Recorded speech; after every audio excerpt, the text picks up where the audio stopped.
É manhã, pescador já se lança no mar pra pegar os pescados, pra ganhar os trocados, para se sustentar. Sol a sol com suor, céu e céu, mar e mar. Quando enfrenta perigo, logo lembra do amigo que não pôde voltar. Meia volta se faz, não dá pra retornar. Some sol, some a cor, surge o medo e o temor, e esquece da dor, e esquece do pão, e esquece o metal. Sabe que de sua vida, se Deus não der guarida, o que vem é fatal. Pois se a vida é naufrágio, todo esforço é fracasso, só Deus tem solução.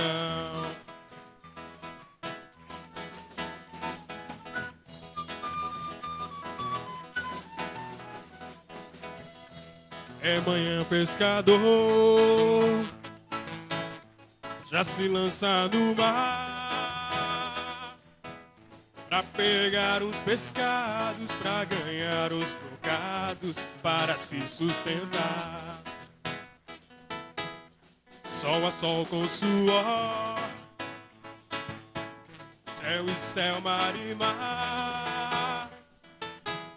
Quando enfrenta perigo, logo lembra do amigo que não pôde voltar. Meia volta se faz, não dá pra retornar. Some o sol, some a cor, surge o medo e o temor, e esquece da dor, e esquece do pão, e esquece o metal. Sabe que de sua vida, se Deus não der guarida, o que vem é fatal. Pois se a vida é naufrágio, todo esforço é fracasso, só Deus tem solução. Sabe que de sua vida, se Deus não der guarida, o que vem é fatal. Pois se a vida é naufrágio, todo esforço é fracasso, só Deus tem solução.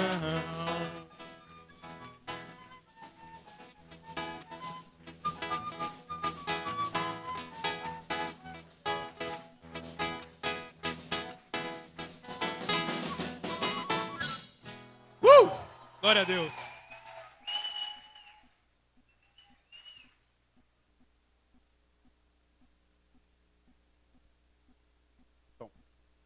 Boa noite, pessoal. Eu desejo a vocês uma calorosa noite, né, como Nordeste, onde a gente vai fazer uma retrospectiva dos 10 anos e alguns anos atrás também, né, contar um pouco da história e também quais as nossas perspectivas para os 10 anos, para o movimento. Assim, cadê a Rebeca? Ela vai sentir vontade hoje de dançar, de bailar, como ela disse. Vai ser brasileira, vai se sentir nordestina. Bem, eu me chamo Silvia, fiz parte do movimento já há 5 anos. Estou na transição entre a ABU e a ABP, né? Eu e Leão aqui, né? Estamos nesse processo. E estamos aqui com o coração muito grato a Deus, né? Por esses 10 anos do movimento. Esperamos contar um pouquinho para vocês, através das nossas linguagens. Boa noite, Congresso Nacional. Essa é a nossa noite nordestina, espero que vocês possam gostar. Meu nome, para quem ainda não conhece, é Leon. apelidado de A Lenda lá pelo nordestino Felipe e sua turma. E nós estaremos hoje aqui para celebrar a Deus através de testemunhos, canções e muitas coisas também. E nesse momento, nós teremos agora uma apresentação da nossa diretoria regional. Eu passo a palavra para Maria Bonita, ou melhor, Vinha.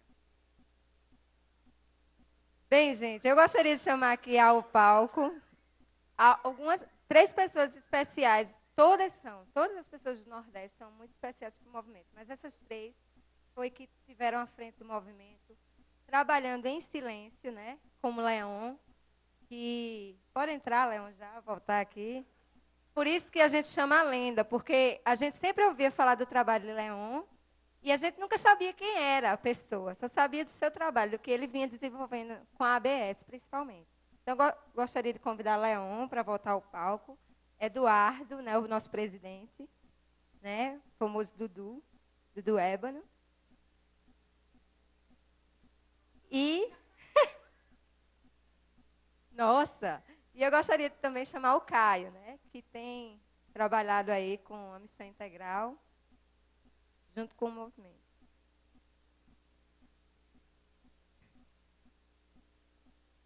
Se fosse baiano, eu ia dizer que...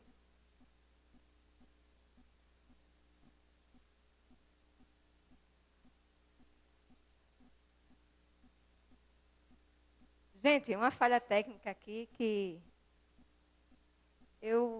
nós vamos só apresentá-los, depois vamos chamar para fazer uma breve entrevista. Nós vamos trazer uma peça agora contando a história do movimento, né? Esse é o movimento, a liderança do movimento atual, mas o Nordeste teve uma história muito significativa para o movimento, e nós vamos trazer isso através da linguagem do teatro.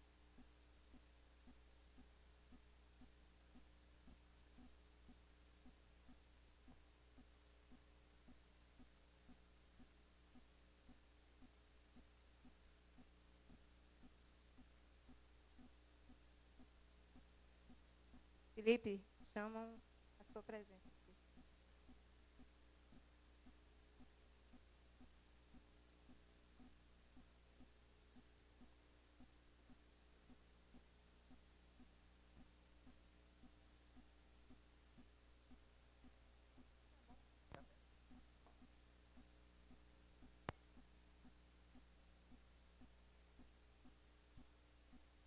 Boa noite.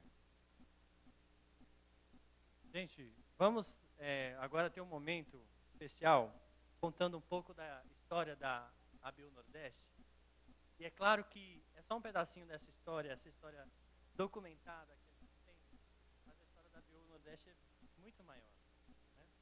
Então eu vou chamar para ajudar a gente nessa história alguns figurantes, atores, que vão estar nos ajudando aqui. Então, o pessoal que ensaiou agora à tarde com a gente, já vai subir aqui para o palco, algumas pessoas que vão participar da nossa peça. E a gente vai contar um pouco para vocês como é que começou essa história, né, maravilhosa que é o trabalho da ABU. E agora, especialmente na região Nordeste. Vamos lá. Vou passar aqui para vocês. Meu filho, senta ali, por favor. Boa tarde, moço. Pode sentar, siga sua cadeira. Boa tarde, welcome to. Sim, idem. Seja bem-vindo, meu filho, com destino a Recife. Sejam bem-vindos, pode sentar. Idem. Senhores passageiros, vocês estão a bordo do avião que vão para Recife, certo? Eu sou a aeromoça e vou dar as instruções agora.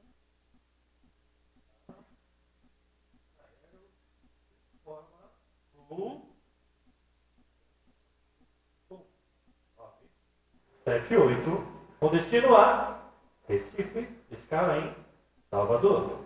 Embarque imediato, portão A.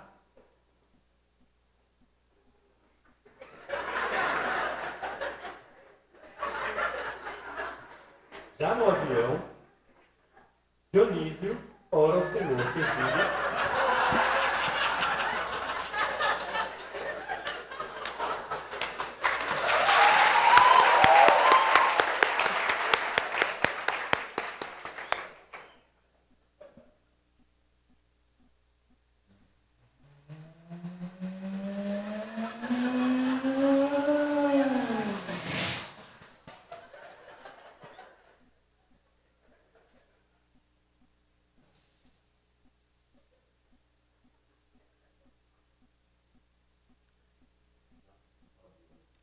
Dionísio ora ao Senhor pelos 5 estudantes que se comprometam com a obra de evangelismo estudantil.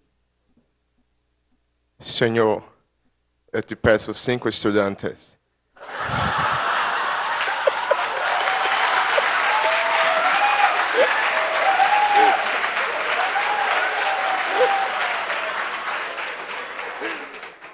Para começar o trabalho na ABU Nordeste.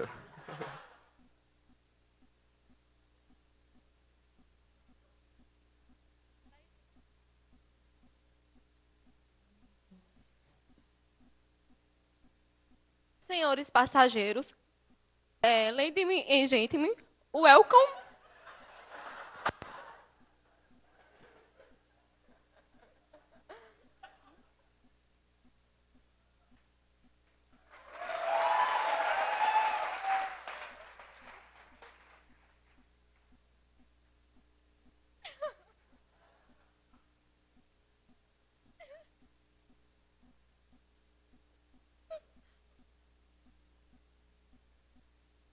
Welcome to Recife, ladies and gentlemen.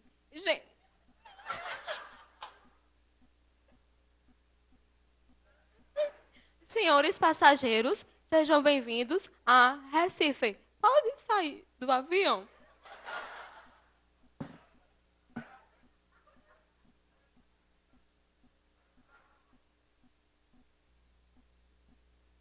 São eles. Bayard e Amorim.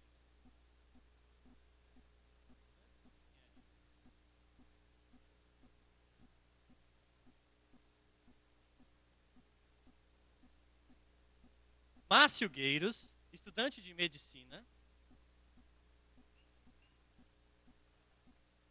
Robson Cavalcante Júnior, estudante de direito.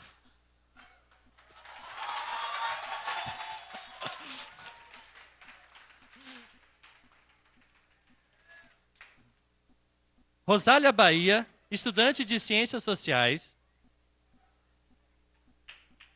Betinha Coutinho de Barros, pedagogia. E Izzy Carneiro Leão, letras.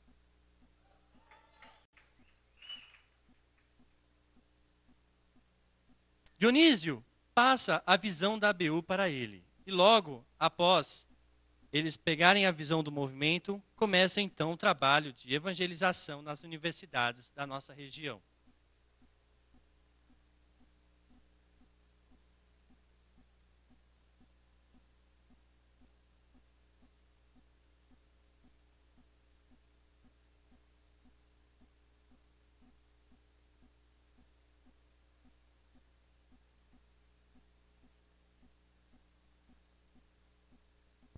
Oi. Pois é, Sarinha, muito show a história da ABU Nordeste. Muito legal ver Deus respondendo a oração de Dionísio Paper, não é não? Foi. Mas assim, queremos saber um pouco mais dessa história. Conta aí. Vamos lá. O trabalho no Nordeste, depois de passar por um período de dificuldade e aridez, experimentava uma renovação. Em Recife, os estudantes secundaristas se organizavam sob a liderança de Ilquias Cavalcante, que escreveu o seguinte: a ABS, Aliança Bíblica Secundarista, também é um movimento universitário. Ela termina onde começa o trabalho da ABU. E muitas vezes cede a vez a outra na edificação de jovens estudantes. Como secundaristas da ABS Recife, já ajudamos a ABU nos estudos bíblicos em diversos pontos na universidade daqui, direta e indiretamente. Preparar um secundarista no Evangelho é integrar um crente maduro à universidade. Isso não soa como uma ideia abeuense? Por que não trabalhar de norte a sul também com quem vai começar a carreira que estamos fazendo? Universitários abeuenses, movam-se! Estejam orando por nós, precisamos disso. E vamos unir os secundaristas debaixo da luz do Evangelho à sombra da mão protetora da ABU, antes que a garra de outras ideias nos tome em mãos, como acontece hoje. Entre nós, número 2, 1973.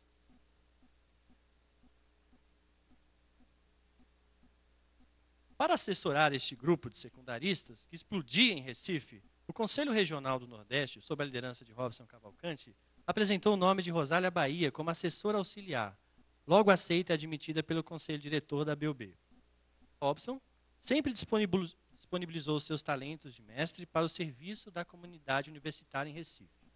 Já em João Pessoa, era outra cidade em que a ABU se desenvolvia sob a liderança de Carlos Glaucio, e onde os secundaristas começam também a se movimentar. Algumas coisas são bem interessantes na construção do movimento.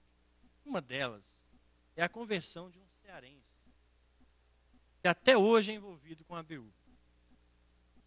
O mais inusitado dessa história, e diferente, é que esse cearense se converteu em uma reunião administrativa do movimento.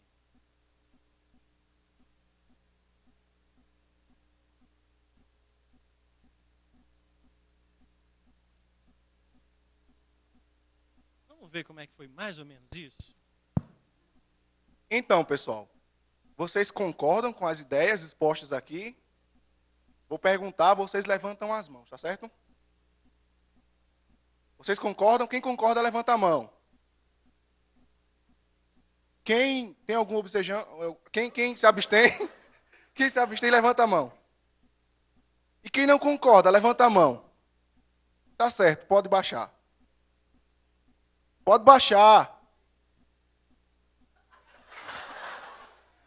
Já acabou, pode baixar. Está chorando? Está passando mal? O que aconteceu? Quer aceitar Jesus?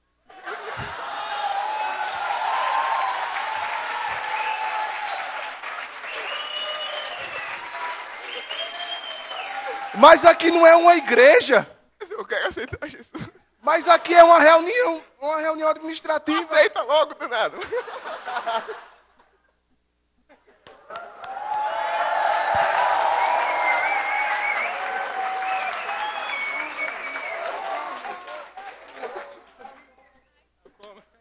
Esse cearense, chamado Miranda, continua envolvido com a parte administrativa do movimento até hoje.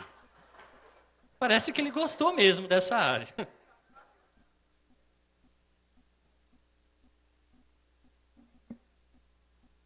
Pois é, Sarinha. Esse pessoal, porreta mesmo, viu?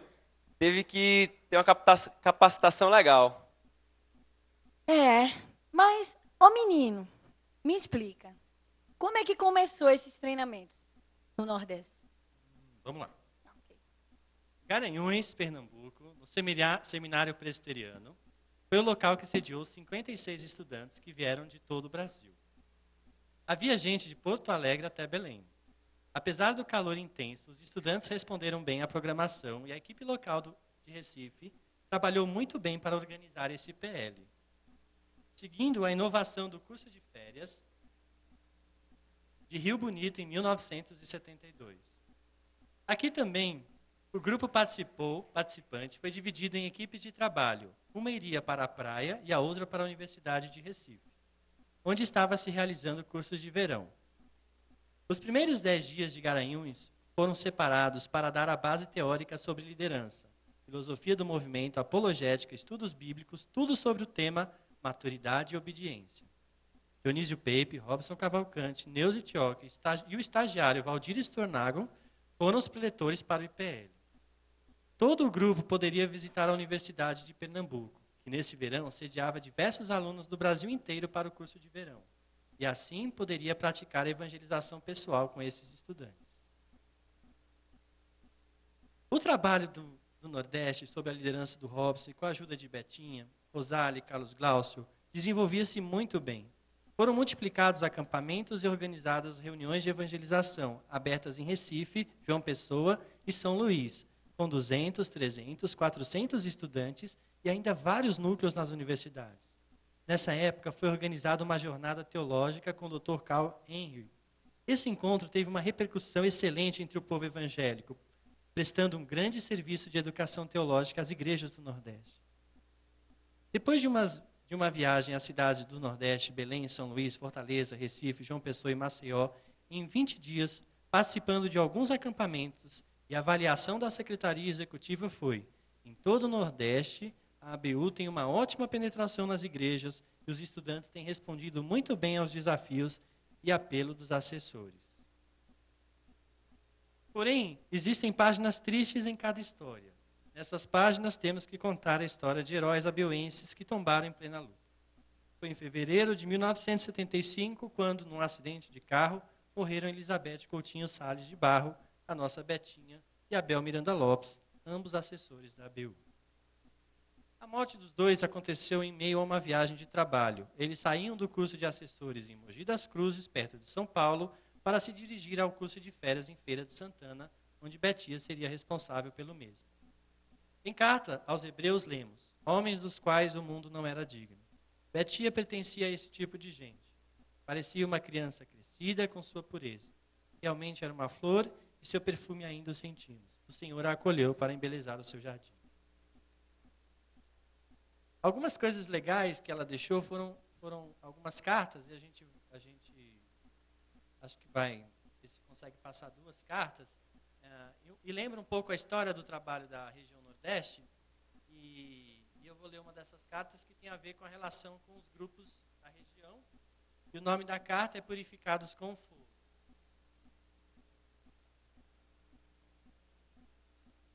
Os grupos de Natal e João Pessoa estão crescendo e amadurecendo muito, e há muita ênfase nos estudos bíblicos dentro das faculdades e escolas. Deus está atuando muito. A ABS Recife vai indo bem, como nos conforta o testemunho dos profetinhos. Quando ao grupo de ABU, a luta continua. Temos que exercer fé, temos que ser purificados com fogo. Estou sentindo que devemos orar, não apenas para que o Senhor levante e prepare novos líderes, mas para que restaure os atuais. Fazer apenas uma coisa seria tentar fugir do problema. Deus é soberano e a vitória será de Jesus Cristo. Deus nos tem dado a oportunidade de comunhão e oração, e isso nos ajuda muito. A segunda carta que nós selecionamos tem a ver para aqueles crentes que, antes de chegar ao Congresso de 2010, aqui em Belo Horizonte, tiveram dificuldade de levantar recursos, dinheiro, essas coisas que quase não aparecem nos grupos de ABU e ABS. Então, para aqueles que tiveram dificuldade de levantar recursos financeiros, vai também lembrando que naquela época era da mesma forma. E Deus sempre supriu as necessidades do movimento. E aí ela escreve também sobre isso. Queridos abeuenses, estamos em fase de planejamento do nosso curso de férias e pedimos a vocês que leiam essa carta com atenção e oração. Queremos desafiar cada grupo a orar e buscar no Senhor os recursos necessários para as despesas de viagem e hospedagem. Outras dificuldades poderão surgir para impedi-los de participar de uma experiência tão significativa para a vida espiritual de vocês e, consequentemente, para o seu testemunho no ambiente estudantil. Lembre-se, no entanto, que Deus remove obstáculos. Quando a Ele recorremos com fé, insistentemente. Vamos orar individualmente, vamos promover reunião de oração e esperar no Senhor as soluções. Nossas armas são a oração, a fé e a esperança. Um grande abraço.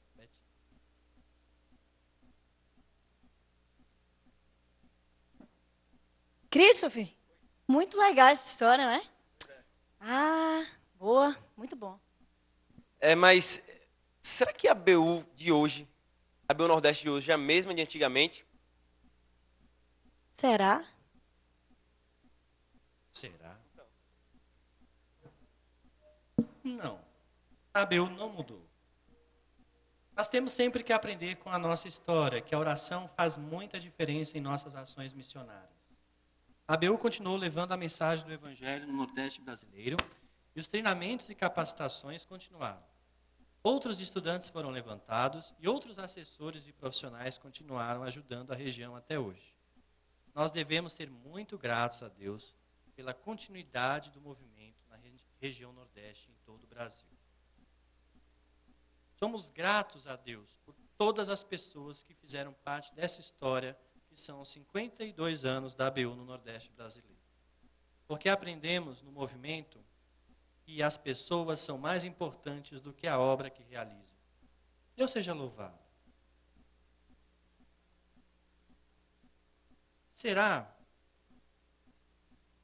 que a geração de antes tem mais tempo que a nossa?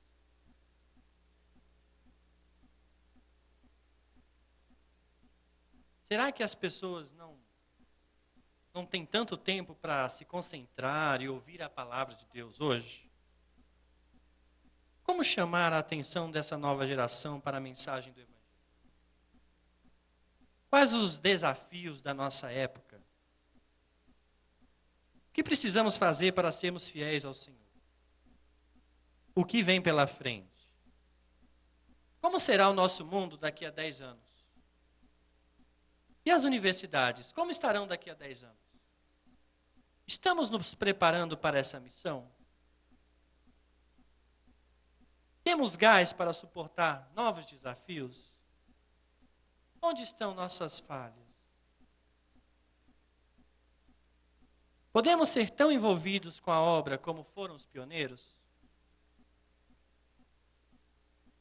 Estamos conseguindo os nossos objetivos? Que Deus seja louvado. Amém? Amém. Obrigado, gente.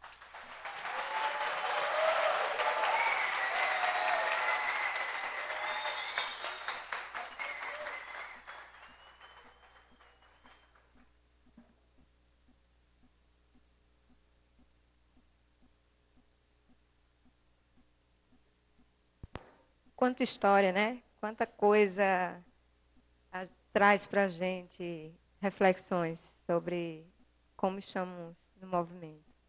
Agora nós vamos passar um vídeo sobre a nossa diretoria.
nome sem livros e sem.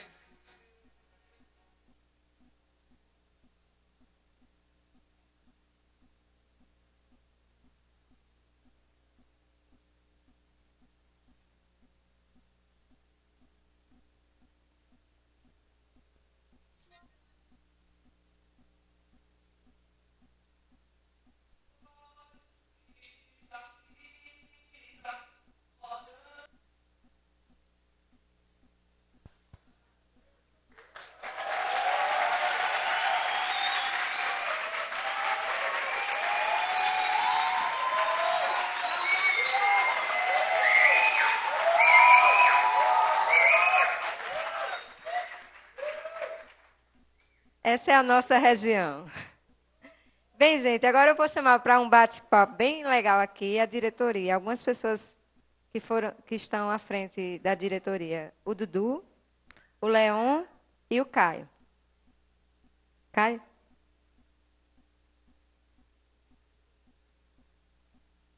Se vocês puderem se assentar ali.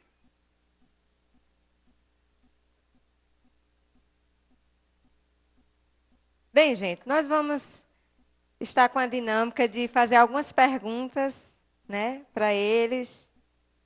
Eles vão tentar responder de acordo com a sua experiência no movimento. Então, eu gostaria de saber, primeiramente, da lenda, Leon, como é que você pode falar, como começou esses 10 anos atrás o movimento, você que está há muito tempo no movimento, como é que foi um pouco desse começo? Conta para a gente aqui um pouquinho. Boa noite de novo. Olha, começou, na verdade, lá em Salvador, meados dos anos 90, do meio, né? 97, por aí, quando eu estava estudando. Eu estava estudando no colégio, eu estudei no colégio da Polícia Militar, e lá a gente evangelizava. E em 99, eu vim para Minas Gerais, para um extinto treinamento que existia para a ABS, que se chamava CTL. E aí, em 99, lá na Pousada do Rei, Miranda foi até lá falar, o antigo secretário-geral Malária estava também, muita gente aí que a gente conhece, enfim. Aí em 99 eu vim para Minas fazer o CTL, me apaixonei pela ABS, casei, estou até hoje, e eternamente.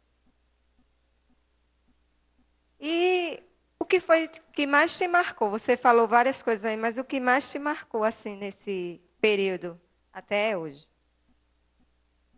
Na verdade, é a convicção do chamado, né? Porque de 99 para cá, altos e baixos, tempos de cheia, a ABS Salvador às vezes se reunia com 20, 30 estudantes secundaristas na cidade, bombava, como a gente tem uma gíria lá em Salvador, não sei se é, bombava, e a gente tinha muita gente lá que fazia parte, um dos elementos é esse aí, o Dudu, né, que fez parte daquela geração.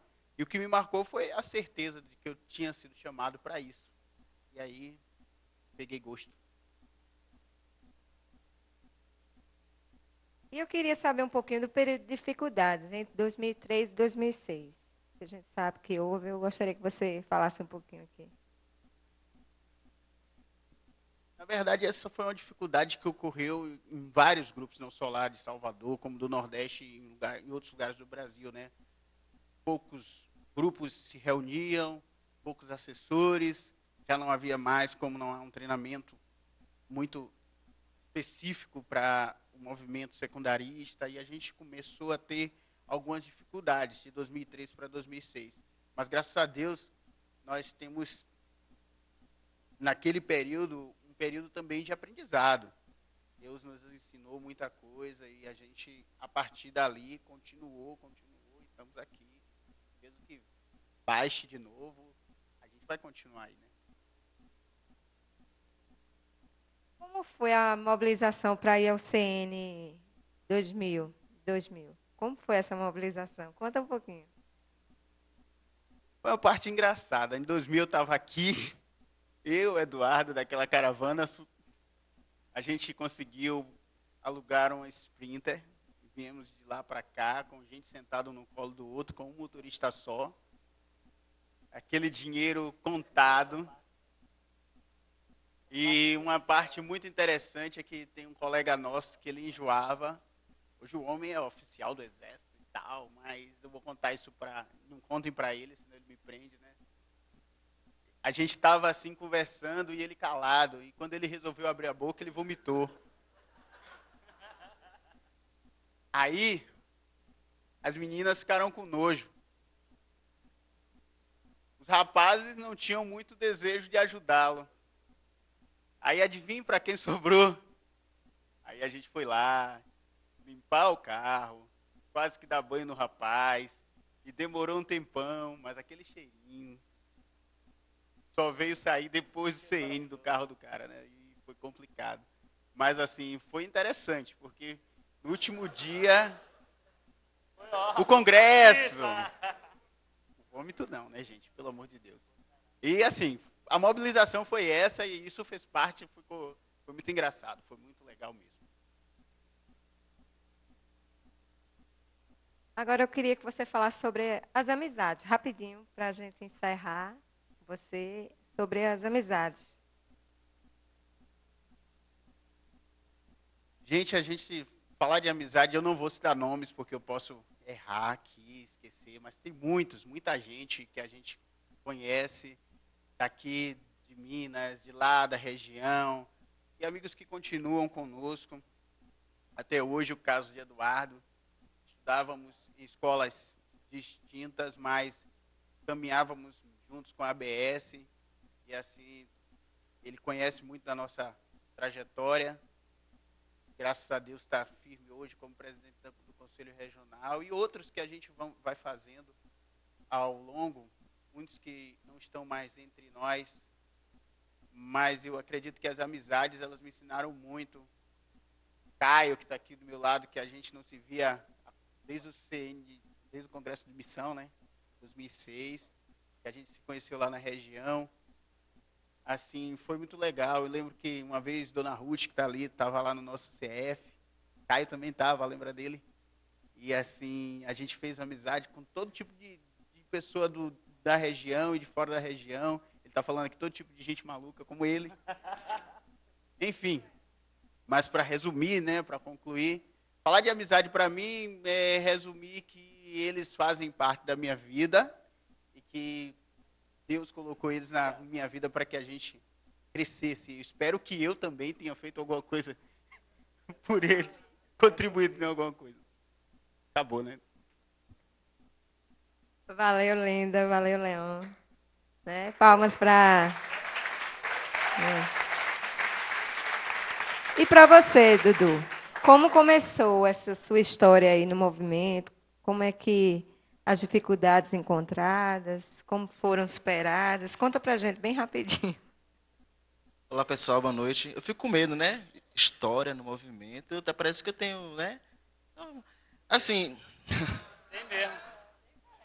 Mas começou com uma curiosidade de querer saber o que acontece nas escolas em termos de evangelização, né?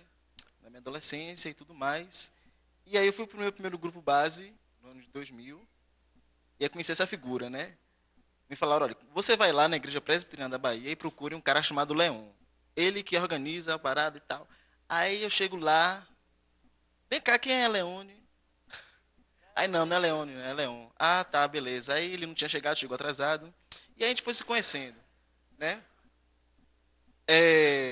A ABS foi muito marcante para mim, mas eu não estou aqui para falar da ABS, que Leon já falou.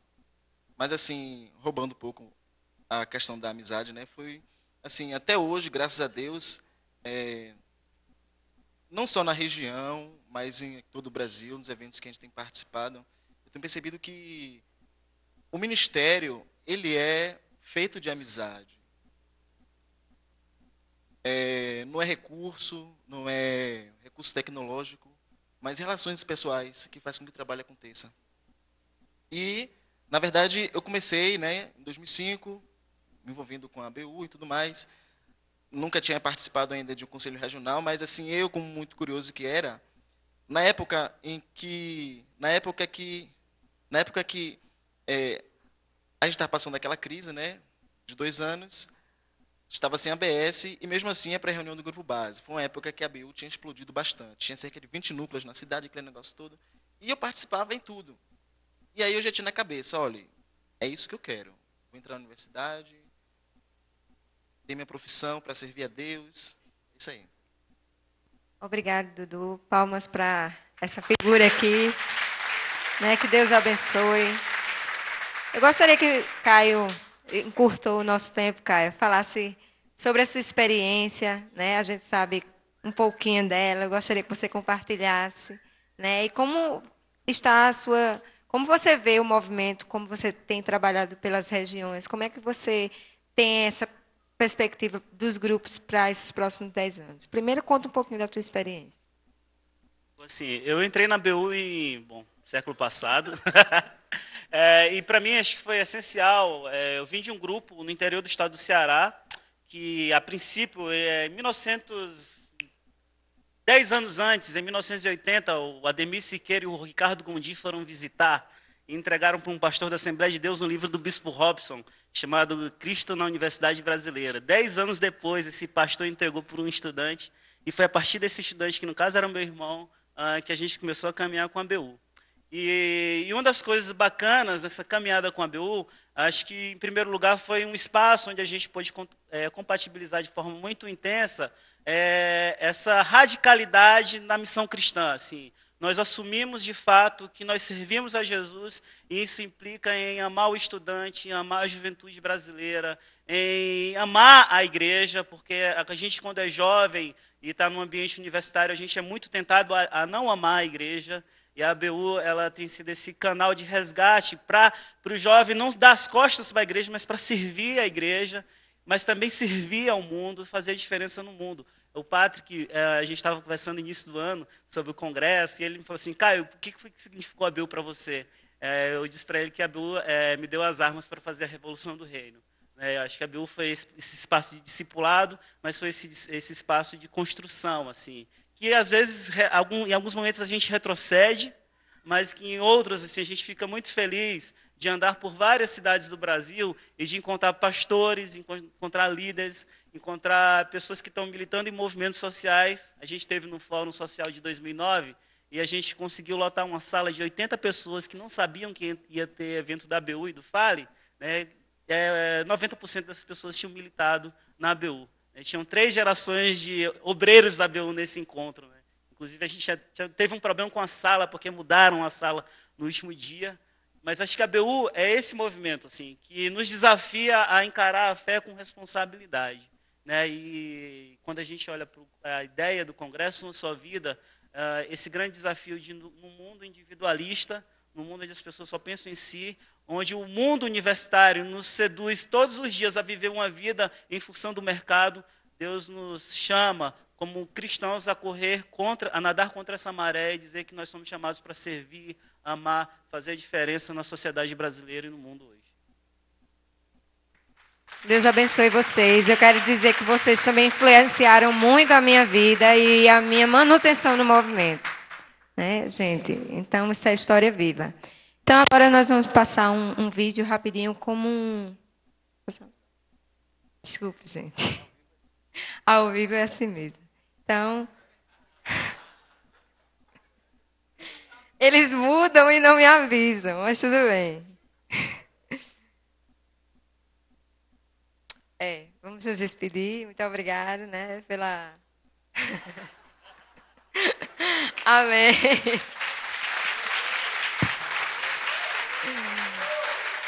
Eu vou chamar o nosso querido Flávio Américo, de Natal, para que ele traga um texto aqui. Boa noite. Eu sou o baixinho que Christopher ofendeu. Eu não sei de onde ele tirou essa ideia que eu sou baixinho. Bom, me deram a incumbência de escrever um texto explicando o que é a BU ou o que significa a BU. E aí eu preparei o texto e vou ler para vocês agora. Gosto muito do início das Desventuras em Série de Lemony Snicket, pseudônimo de Daniel Handler, pelo fato de que eu, que não perdi os meus pais, realmente não sabia o que sentiram as crianças Baudelaire quando perderam os delas, dando início à sucessão de coisas ruins nessa história. Quando dizemos entendo, diante do sofrimento ou alegria de alguém, fazemos isso por educação, por gostarmos de quem nos fala, ou por associação com o sofrimento ou alegria que tivemos e que julgamos parecido com o experimentado pelo outro. Entretanto, nunca sentimos o que o outro sentiu, apenas me alegro ou sofro indiretamente. Uma pessoa empática se alegra com o casamento de um amigo, mas ainda acho que uma pessoa, por mais empática que seja, não deixaria de se casar por achar que a alegria de ver seu amigo se casando já é suficiente. Algo semelhante acontece quando tentamos explicar a alguém o que é ABU. Sempre escutamos um entendo um tanto xoxo, pois tentamos usar coisas que ela conhece para explicar o que ela não conhece, como quando, diante da dificuldade de fazer o outro entender o gosto de algo, dizemos, tem gosto de frango. É necessário ser da ABU para saber o que significa ABU. Para aprender a nadar, como nos ensinou Zia hoje, é necessário nadar. Com a ABU acontece a mesma coisa. Atas são muito ruins para se entender o que significa ser da ABU, pois se limitam a dizer que Aracaju propôs tal coisa, Recife apoiou e o plenário aprovou. Atas nunca dirão coisas do tipo, acordamos com uma linda manhã de sol em Salvador. As baianas estão mais bonitas do que nunca. A Beulove está agindo, apesar dos vacilos do sacrosanto, não posso dizer essa palavra, pula essa parte. Felipe Schmidt, como de costume, passou o café fazendo brincadeiras, entre elas, divertindo os novatos em CR com a famosíssima partida de futebol entre Antigo Testamento e Novo Testamento. Depois de bem alimentados com a culinária nordestina e satisfeitos de tanto rir com as piadas dos cearenses, tivemos um momento devocional em que o nosso obreiro, Felipe, fez uma excelente exposição bíblica. Felipe muito tem abençoado a região com seu empenho em expor e explicar o que o texto diz, fazendo um trabalho como poucos fazem hoje em dia. Dudu Baiano, como já deixa claro o seu nome de guerra, dirigiu a plenária com a voz de quem está dormindo em rede. Foi unânime a ideia de que o Senhor está agindo. Mesmo os vídeos de CF, IPL ou qualquer outro evento são insuficientes para dizer o que é ABU, o que são as deliciosas conversas, as transformações no caminhar, as coisas que Deus falou secretamente aos corações durante uma oração ou uma exposição bíblica. O que foi conversado numa agenda interior permanecerá interior para sempre. Não cabe em textos, vídeos ou mesmo em conversas o que se passa no coração de alguém antes da parte prática em um IPL. Todo mundo fala em zona de conforto, deixá-la são outros 500. A parte prática do IPL é extremamente perigosa, uma vez que a parte prática não devolve quem enviamos, mas nos manda outras pessoas, completamente diferentes daquelas que foram para lá. As palavras, coitadas, não dão conta de dizer o que os olhos dizem ao coração quando vem um ente querido de outra região.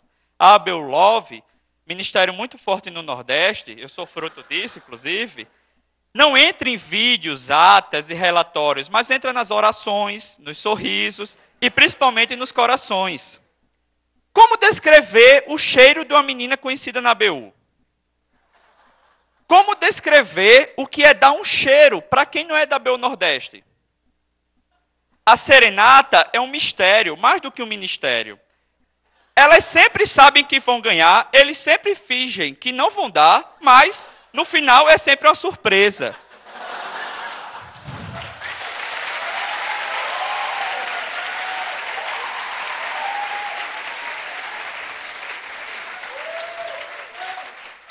As serenatas provam o que Kitana nos ensinou a afirmar que nada convém que se repita, só em linguagem amorosa agrada a mesma coisa 100.000 vezes dita.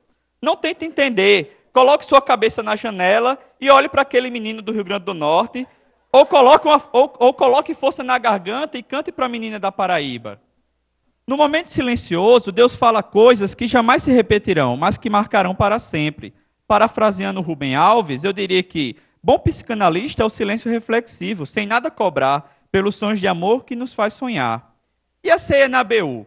Para mim, e sei que para muitos, é um dos momentos mais emocionantes da vida. Como é bom saber e cantar que Cristo está presente aqui, neste celebrar. Como é bom saber que quem serve o vinho e parte o pão é o próprio Cristo, ressurreto e nosso irmão. Que o Rei da terra e céus é nosso anfitrião. Que com vinho e pão nós celebramos comunhão.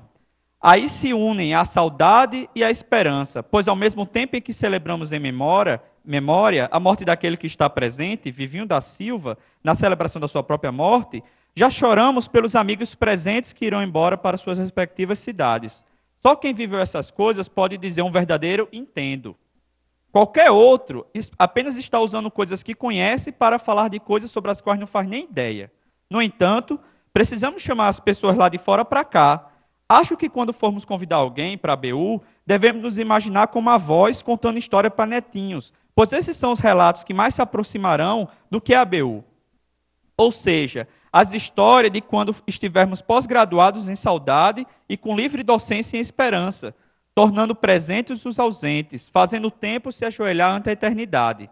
Nossas histórias, embora saudosas, apontarão para a frente, pois nos lembrarão que cantamos, entre choros, orações e abraços, que nós logo vamos nos reunir no grande encontro preparado que há de vir, na glória do Senhor, em todo o esplendor. Pois, com amor, fé e esperança, nós celebramos comunhão. Amém.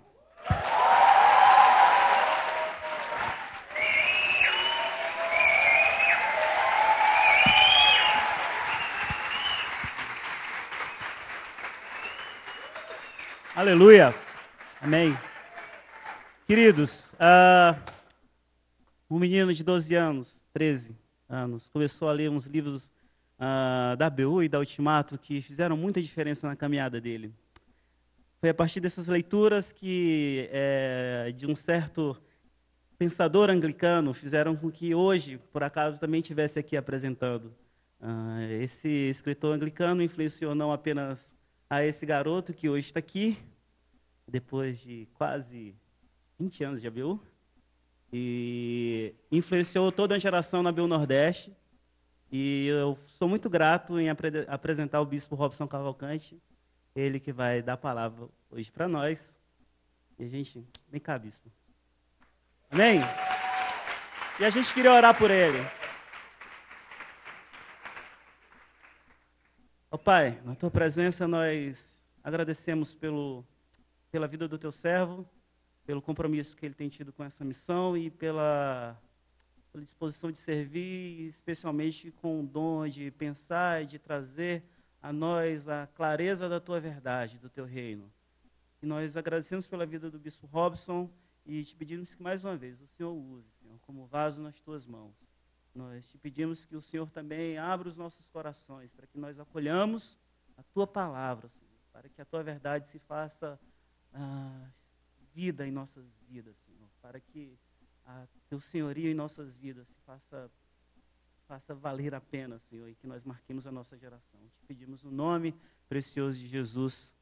Amém. Graça e paz, queridos irmãos e irmãs. Se alguém soubesse que hoje era a noite nordestina, qual a base bíblica que viria à mente de muita gente? Pode algo de bom vir de Nazaré? E, na verdade, eu fico duplamente surpreso e agradeço, porque eu represento dois itens não valorizados, Nordeste e Antiguidade.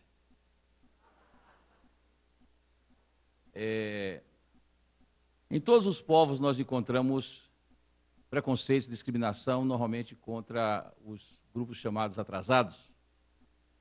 E, lamentavelmente, ao longo da minha vida, eu tenho testemunhado que o Nordeste ainda é alvo de preconceitos no Brasil. Regiões que nos chamam todos de baianos, que nos chamam todos de paraíbas, e a quantidade de sites de relacionamentos que rejeitam os nordestinos. Fiquei muito chocado, inclusive agora, que nós tivemos essas enchentes, que praticamente destruiu a região em que eu me criei, em Alagoas, e a quantidade de sites que surgiram no Sul e no Sudeste, temerosos de que essa enchente traga mais uma enchente de nordestinos para o Sul e o Sudeste.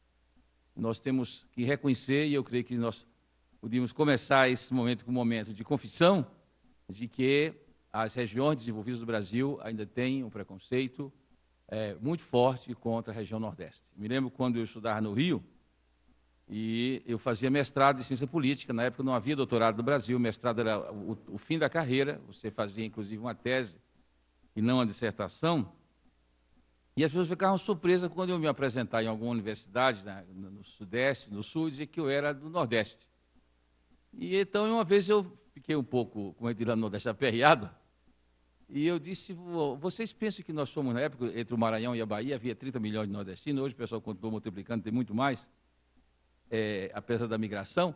Eu disse, vocês acham que todos nós somos 30 milhões de porteiros de prédio e cobradores de ônibus? Porque na cabeça do pessoal do Rio, todo nordestino era apenas isso, cobrador de ônibus e porteiro de prédio.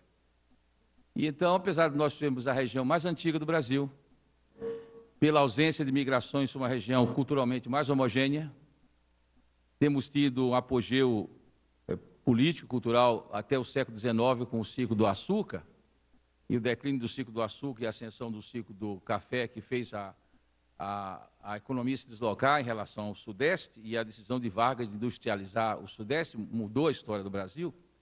E eu sempre digo que, enquanto no Império nós tínhamos os primeiros ministros nordestinos, na República passamos a ser vice-presidentes. Então, isso é bastante sintomático. Então, eu agradeço porque há essa preocupação com a região. Embora foi registrado 52 anos de história, mas de história contínua são apenas 44, que é a partir da fundação da ABU Recife e ABU João Pessoa, que o trabalho é sistemático e contínuo. Eu falei que outro item rejeitado é a história. O C.S. Lewis, que é um dos nossos gurus, ele disse que a época da história que as pessoas têm uma visão presentista. É a geração sem umbigo. São gerações profundamente rejeitadoras do passado, desprezadoras da história e desconhecedoras da história. E a minha impressão é que nós estamos vivendo uma das diferenças entre a geração que eu trabalhei na BU e as gerações que se sucederam foi uma avassaladora desvalorização da história. O mundo protestante brasileiro, claro que mudou muito, nós éramos unidos, todos nós, numa só entidade, a Confederação Evangélica, e cada última semana de outubro era dedicado a um personagem ou um episódio da Reforma Protestante. Então a história era vivenciada cada ano na última semana de outubro e havia na literatura evangélica, nos debates, nos congressos, uma preocupação com a história dos missionários, com a história da Reforma, com o resgate da história da Igreja. E hoje, de certa maneira, a Igreja reflete a própria sociedade, que é uma sociedade imediatista, presentista e profundamente desconhecedora do passado. Então, eu fico bastante surpreso e gratificado por estar aqui representando justamente dois itens que não têm um grande valor hoje, que chama-se Nordeste, que chama História. Eu sempre digo que a história da BU Nordeste foi uma história épica e nós nunca poderemos nos cansar de agradecer a figura de Dionísio Pepe. Ele disse que os 4 últimos anos da vida dele como missionário no Brasil foram os anos que marcaram a sua passagem. Ninguém sabe muito do que ele fez antes. Ele foi missionário na Argentina, foi missionário na Amazônia, foi missionário um pouco no Nordeste também, mas a visão que Deus colocou no coração dele, de em 4 anos ele abrir uma ABU em todas as cidades que tivessem universidade no Norte e Nordeste. E conseguiu. Em 4 anos, aquele inglês conseguiu abrir um grupo de ABU em todas as cidades que tinham universidades no Norte e Nordeste. Quer dizer, a história é feita de pessoas que têm um alvo muito claro, que têm um sonho e que são capazes de dar a vida a esse sonho e buscar passos concretos. Diz que nós nos movemos através de alvos idealistas e de passos realistas. E um dos passos realistas de Dionísio foi investir em pessoas. Eu sou privilegiado, e eu creio que alguns de vocês também são, quando alguém resolve nos discipular. Uma pessoa como Dionísio, que escolhe a nós 6, alguns já estão na glória, eu sou um remanescente, e aproveitem. Então, o Dionísio, durante 4 anos, eu jantava na casa dele toda quinta-feira. Claro que para um estudante, fora de casa, só o fato de jantar na casa dele toda quinta-feira já era uma tremenda bênção. Bem diferente do bandejão, não é verdade? E Além disso, ele me dava revistas internacionais, dava livro, cobrava, estudava. Depois comecei a acompanhá-lo no trabalho, vendo ele fundar as ABUs, e depois disse, agora você vai fundar. Eu vou fazer o trabalho de João Batista, você vai na frente. E para mim foi muito interessante quando ele deixa que eu faça a reunião de fundação da ABU Maceió, a reunião de fundação da ABU São Luís, e nós comemoramos 40 anos. Então, um movimento que é capaz de ter pessoas com grande desprendimento. Dionísio vinha, de certa forma, da alta classe média inglesa. Seu pai tinha sido vice-diretor nacional do sistema ferroviário da Inglaterra. Ele tinha estudado economia, tinha sido militar na guerra. E isso eu fui encontrar muito no movimento, viajando no mundo inteiro, pessoas que vieram de origem aristocrática, pessoas que vieram de origem de classe média alta e que foram atingidos pelo Evangelho com o estilo de vida simples. E se despojaram e se doaram o seu tempo para levar a mensagem. E eu digo que quando eu sou atingido pelo Evangelho na igreja, eu aprendi a deixar de fazer o errado. Mas na ABU foi que eu fui aprender a fazer o que é certo. Ou seja, eu aprendi na igreja o conceito de santidade negativa. Quer dizer, o que é um santo negativo? Aquele que não faz coisa má. E o santo positivo é aquele que aprende a fazer coisa boa. E Dionísio sempre dizia, se você está ocupado fazendo o bem, não tem tempo de fazer o mal. Então, não precisa combater o mal. E a base bíblica era cachorro que late não morde. Por quê? Porque se o cachorro está latindo logo, não pode morder. E ele era muito irônico com esse negócio de santidade negativa. Ele dizia assim, veja Xaxá e Snoopy, os dois cachorros que ele tinha em casa, que era um poodle e um bassé. Ele dizia, eles não perdem um culto doméstico. Eles estavam sempre à beira da mesa. Ouvem a palavra do Senhor todo dia. Nenhum dos dois fuma. Nenhum dos dois bebe. Nenhum dos dois anda atrás da cadeira do próximo. E nem por isso são crentes. Então, se você apenas não bebe, não fuma, e não anda atrás da cadeira do próximo, não garante a sua salvação. E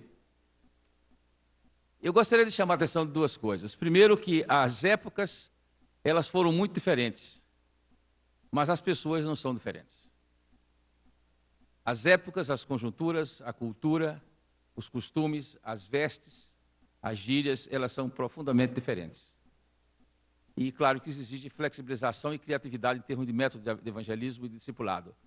Mas eu continuo a crer na natureza humana. Eu continuo a crer no homem pecador, eu continuo a crer no ser humano carente da redenção, e por trás da casca e do visual de todas as tribos urbanas, suburbanas e rurais, você tem a mesma pessoa. Eu estava olhando a capacidade de vocês brincarem com os membros da diretoria, parecendo que eles são procurados pelo regime militar. Só que para nós isso não é brincadeira, não. Isso para nós é a grande realidade. Me lembro no IPL, disseram, vem espião do SNI, e a Neuza Itioca, já mística naquela época, embora não demonóloga ainda, e aí a Neuza diz, vamos orar pela conversão dos espiões. Então, senhor, se os espiões vierem, que eles se convertam. Quantas vezes nós sabíamos que havia espiões do DOPS nas nossas reuniões? Nós não poderíamos fazer uma atividade pública como essa sem ter autorização da Polícia Política. Uma vez o Márcio Gueiros, que foi citado aqui, que foi meu vice-presidente, foi o primeiro presidente da ABU, ele foi o vice, quando me formei, ele assumiu a presidência, depois chegou a ser assessor auxiliar, e casou com o assessor auxiliar, essa coisa da ABU. Eu sou ex-presidente da ABU Recife, casado com a ex-presidente da ABU Niterói, e não temos... E aí o Márcio Gueiros chega no DOPS para pedir autorização para um ato da ABU, e o delegado diz assim, você é crente mesmo? E achando que ele estava se fazendo, diga os livros do Novo Testamento. Aí Márcio, com quase 2 metros, gordão, Mateus, Marcos, Lucas, João, porque esse era um tempo muito difícil. Você vivia o tempo de apreensão. Então, quem vive a liberdade de hoje não sabe o que foi. A ABU cresceu com todas as limitações do regime militar. E nós sabíamos que nossos passos estavam sendo seguidos. E como os movimentos de mocidade das denominações tinham sido reprimidos, a ABU era o único espaço, praticamente, no Brasil, onde havia liberdade de expressão política. Marcou profundamente, inclusive, a publicação, durante vários anos, do jornal tabloide Cairós, que foi uma expressão do pensamento crítico no mundo evangélico no Brasil. Então, era um contexto diferente. Era um contexto de uma universidade extremamente minoritária.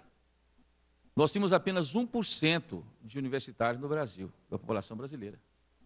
1%. A universidade era profundamente elitista no sentido de qualidade, porque o vestibular, todos eles feitos por provas dissertativas, e cada prova era eliminatória.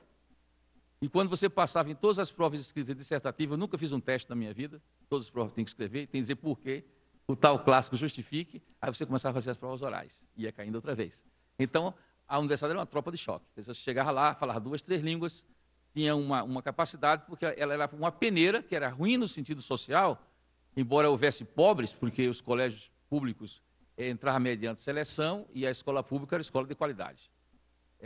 Você dizer, o estudo no colégio estadual era um status, porque os professores eram todos eles professores concursados e que as universidades, quando foram fundadas, foram recrutadas nos colégios estaduais. É um mundo totalmente diferente. Então, você tinha essa reduzida presença de universitários. Em segundo lugar, você tinha uma pequena presença de universitários evangélicos, muito pequena. E nenhuma presença de universidade pentecostal. Pentecostal não ia para a universidade. E eu me lembro quando chegou a primeira estudante de direito na ABU, eu já era obreiro, né? Fiquei como assessor 10 anos e meio. E chegou uma moça da Assembleia de Deus, a gente fez um tedel, porque entrou um pentecostal na universidade. Acho que havia até desestímulo. Então, os universitários eram basicamente de igrejas históricas, né? Os protestantes do Brasil são divididos em 3 grupos, os pré-históricos, históricos e histéricos. Então,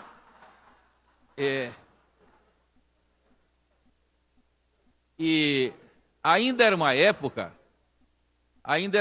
que a igreja presbiteriana, que foi tomada pelo fundamentalismo apenas em 66, era a igreja líder do mundo protestante. E então, o presbiteriano jogava na primeira divisão, aí na segunda divisão vinham os batistas, congregacionais e tal, e aí vinha o resto com uma alma pingada. Eu era, na época, o único universitário luterano no Nordeste. E eu consegui colocar numa sala todos os universitários evangélicos de Pernambuco, de todas as suas universidades, de todas as suas igrejas, que era uma multidão de 27. E nós conseguimos colocar também todos os professores universitários evangélicos do Estado, que era uma multidão de 3. 2 batistas e um presbiteriano. Não é? De 3 universidades diferentes. Então, era um contexto. Repressão militar, elitismo universitário, reduzida presença evangélica e reduzida presença pentecostal, embora, eu diria que do ponto de vista positivo, você tinha um grande senso de unidade. O mundo protestante era um mundo unido. Eu acho que a perseguição nos fazia estar juntos, né? Você era um pastor batista, você tirava férias, e você convidava o seu colega presbiteriano, o seu colega congregacional, fazia um rodízio, pregar na sua igreja, na sua ausência, e tinha certeza que quando chegasse estavam todos os membros lá.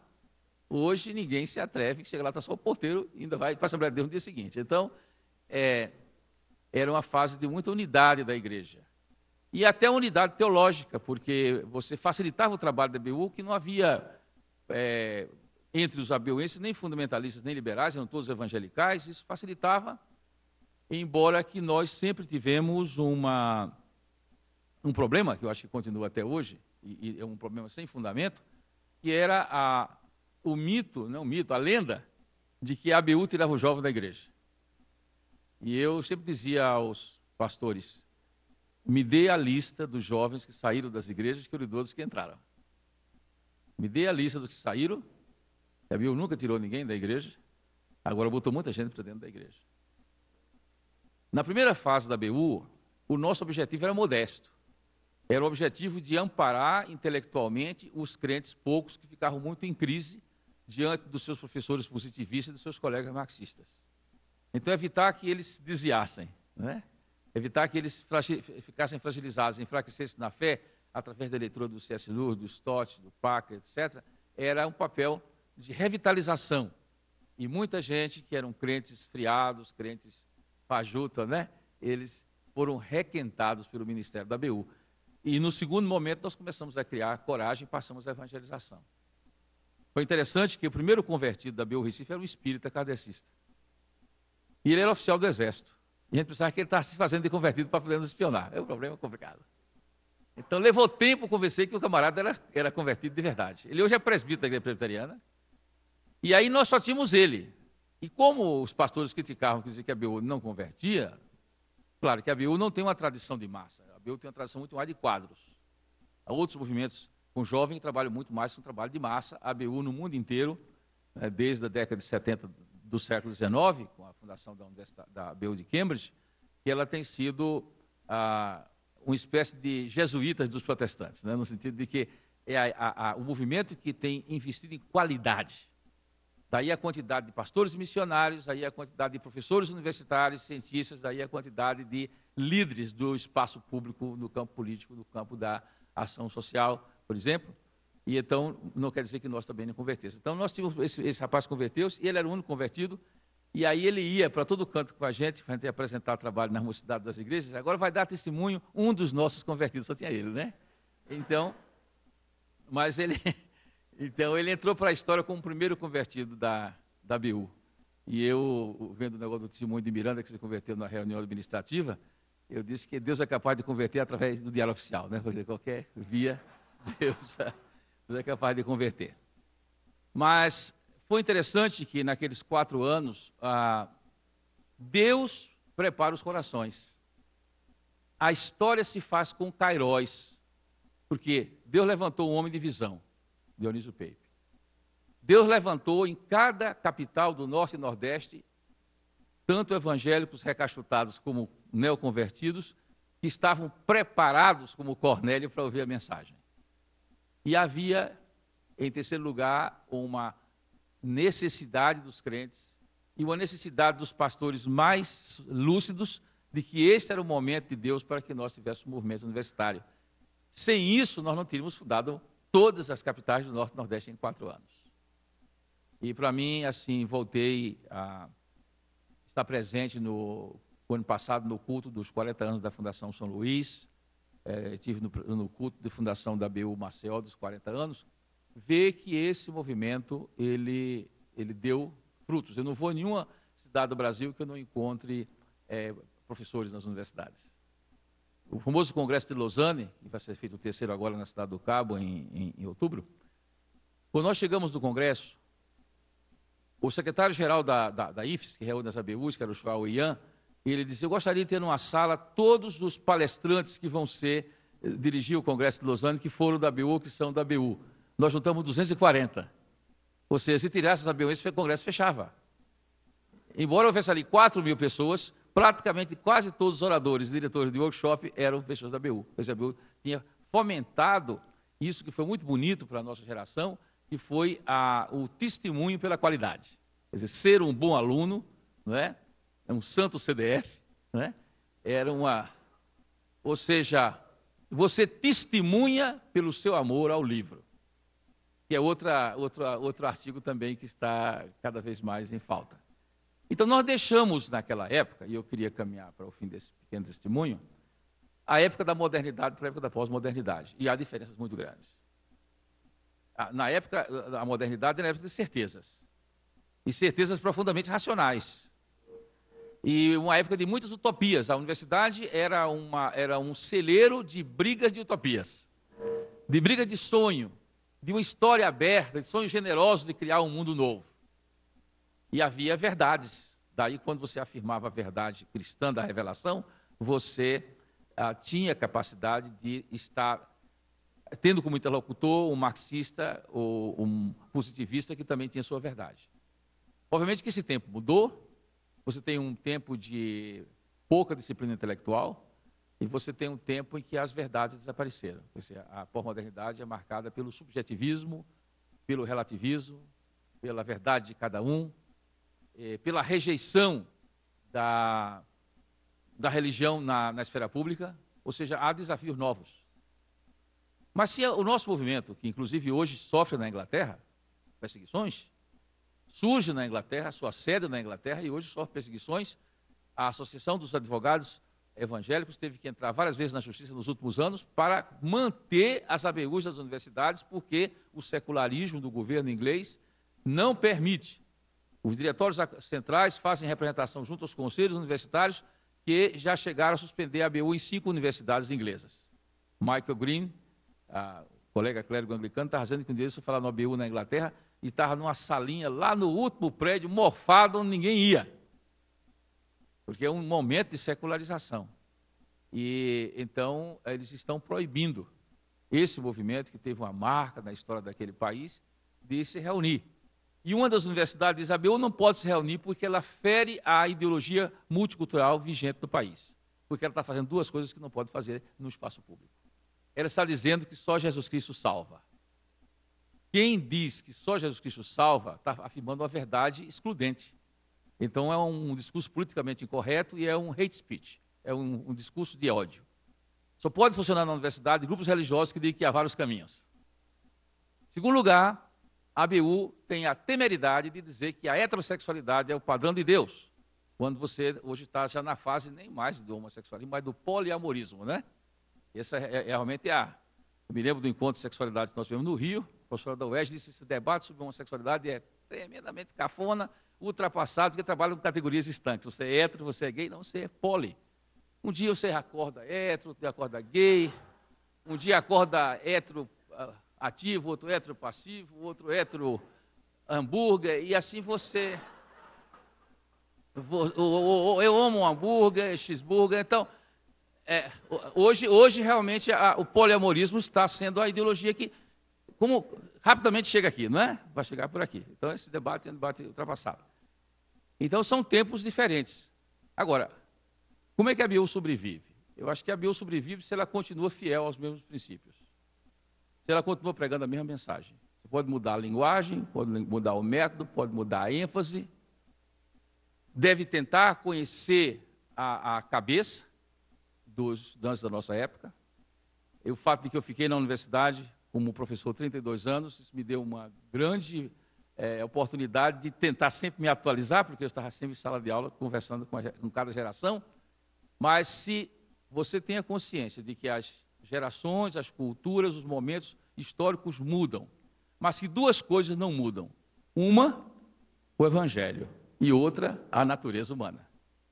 Se a natureza humana e o Evangelho são os mesmos, cabe a cada geração fazer a ponte de comunicação entre essas 2 verdades, com criatividade pela iluminação do Espírito Santo. Agora, tem que haver convicção, tem que haver espírito sacrificial. Eu não quero chamar mérito para a minha geração, mas nós tínhamos espírito sacrificial. Nós nos mobilizávamos para dar dinheiro, fazer a vaquinha para mandar o liso para o curso, quando ele não tinha. Nós darmos nosso tempo. Eu trabalhar na universidade, né, a ABU me fez mudar minha vida de advogado para ser professor e pastor, para a tristeza do meu pai, onde foi que eu errei, porque sabe que o magistério é como o crime, não compensa, e então, mas eu trabalhava na universidade a semana toda, e fim de semana sim, fim de semana não, eu estava nas rodoviárias do Brasil, visitando grupos de ABU. A única coisa em comum para a ABU, a única coisa que não mudou na ABU desses anos todinho é a falta de dinheiro. Né? Essa é uma coisa estável, tranquila. Né? Na época nós tínhamos 3 aviões no Brasil, que era chamada TJ, T1, T2 e T3, eram 4. TJ era jato, só existia um que era o Caravelle. Então, a ABU antes de viajar de jato, jamais. Aí você tinha o T1, que era um turbohélice de 4 reatores, tipo Eletra, tinha o T2, que era um turbohélice de 2 reatores, e tinha o T3, que eram os aviões de pistão, tipo DC-3, DC-4. Então, a UABM só não tinha T4 porque não existia, né? Da parte abaixo do que só jumento. Mas então, ele, o Wayne Bragg, que era o nosso secretário, disse assim: então, qual é o mais barato? Né? E você tem que ir de avião mesmo, não dá para ir de ônibus? Como é que dá de ônibus? Não tem nem como eu vou chegar de ônibus em Manaus, é meio complicado, né? E assim nós cobrimos, né, Dionísio Pepe e eu cobrimos de Manaus a Salvador, essa pequena região. E uma região que deu muita alegria. De modo que eu venho representando aqui de certa forma, simbolicamente, aquilo que a ABU fez nas nossas vidas. Eu disse que a ABU deu clérigos, a ABU deu professores universitários e a ABU deu políticos. Agora mesmo o candidato a vice-governador que está mascotado no estado de Alagoas é ex-líder da ABU, que é o Joaquim Brito, né? Foi presidente da CUT, batista, alguns batistas são progressistas, nem todos. E Deus me deu a alegria, Deus, na minha vida mesmo, uma vida só, eu ter sido ministro do Evangelho, político e professor universitário. Então, eu quero trazer um pouco dessa chama do Evangelho, dizer que eu viajo muito, o mundo inteiro. Agora eu estou indo para o Congresso de Lausanne 3 no Estado do Cabo, e continuo a encontrar gerações de abeuenses que estão sendo sal da terra e luz do mundo. Eu estava representando o Brasil na Assembleia Mundial do IFES, na Áustria, Schloss Mittersill, e lá encontrei um jovem, que era o obreiro da ABU. Esse jovem depois foi diplomata em Singapura, depois foi reitor do Seminário Anglicano de Singapura, e ele hoje é o arcebispo anglicano para todo o sudeste da Ásia, que é o John Shu, uma das mais importantes figuras do mundo anglicano hoje, era meu colega obreiro da ABU. Então, quando eu olho para vocês, eu olho nesse sentido, de que vocês, por um lado, vocês não desprezem a história, porque um povo sem passado é um povo sem futuro, e um povo sem história é um povo sem identidade, e vocês só irão ter a alegria de estar aqui em cima, daqui a alguns anos, olhando uma nova geração, se forem dispostos também, não só a aprender com a história, mas a pagar o preço de fazer história. Que Deus abençoe.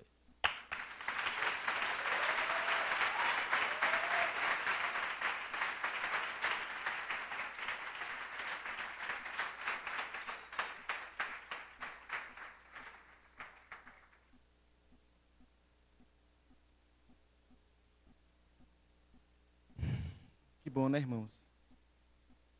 Ouvimos essa história.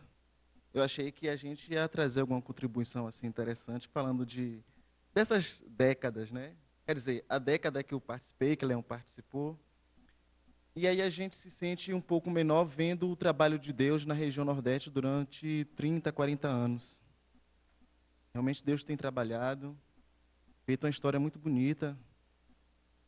E que Ele nos ensine a estar sempre contando histórias, nós sempre revendo o que tem sido feito por nós, né?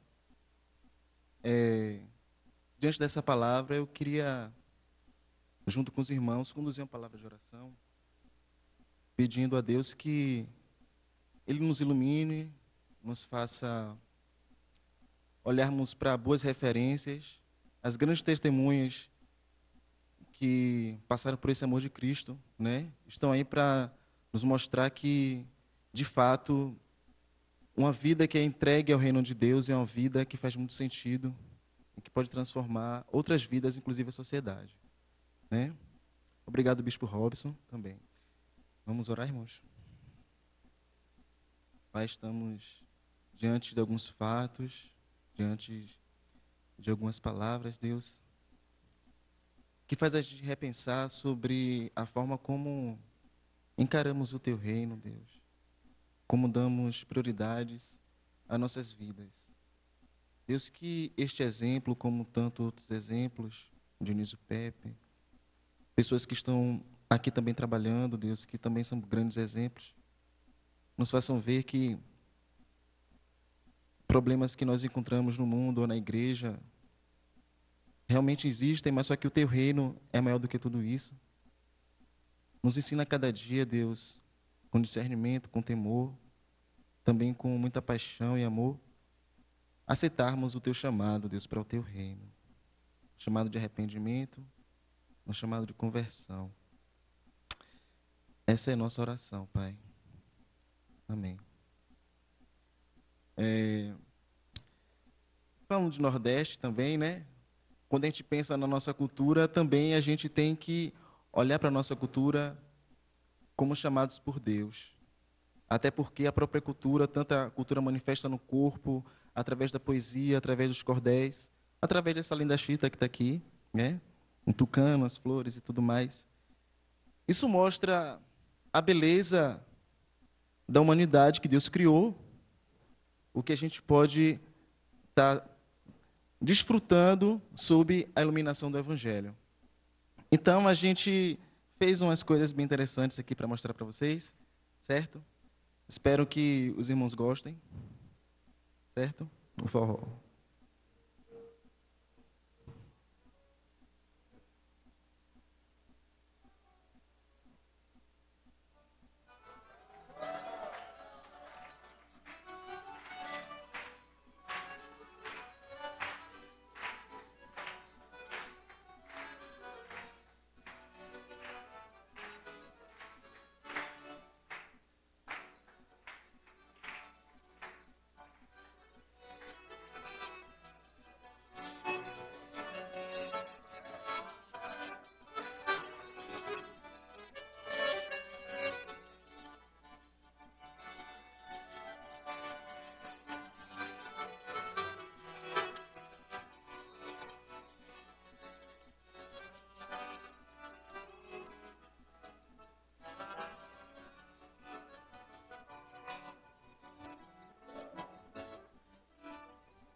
Gente, isso é só um pouquinho da nossa cultura, tá?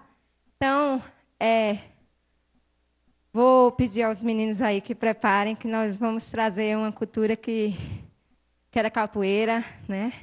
Ela que trouxe tanta história, né? Tanto o povo sofrido, que foi um movimento de resistência contra a escravidão, foi criada como uma forma de se libertar de uma opressão. Então, vamos chamar agora o pessoal. Guto, pode soltar aí.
Valeu, galera. Uhul!